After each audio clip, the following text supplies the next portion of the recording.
ito ay rated SPG. Striktong patnubay at gabay ng magulang ang kailangan. Magiging kakampi na talaga ni Tanggol si Victorino sa kanilang laban.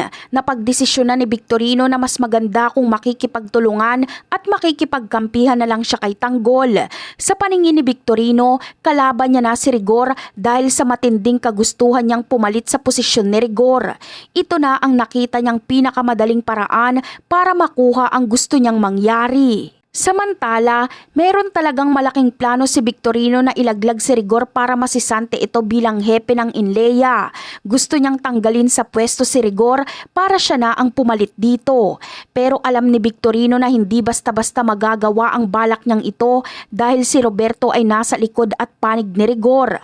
Alam din ni Victorino na hindi papayagan ni Roberto na mawala sa posisyon si Rigor dahil malaking tulong ito para sa mga plano at laban ng mga gerero. Dahil sa pagiging matigas ni Rigor at sa suporta ni Roberto, wala nang ibang maisip na paraan si Victorino.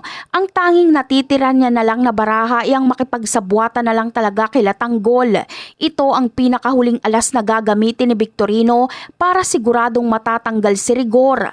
Ang gusto niya ay tulungan sila Tanggol na tuluyang patayin si Rigor para siya ang pumalit bilang bagong hepe ng Inleya. Kaya naman, gagawin ni Victorino ang lahat ng posibleng paraan para lang makita at makausap si Tanggol.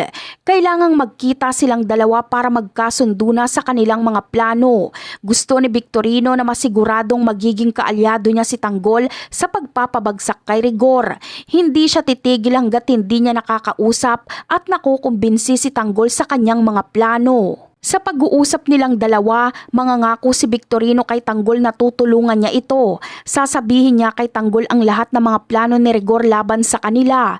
Ibibigay niya ang lahat ng detalye at impormasyon na alam niya para magamit nila Tanggol laban kay Rigor. Gagawin niya ito kapalit ng tulong nila Tanggol para mapatay na si Rigor at tuluyan na siyang makapwesto bilang hepe ng Inleya.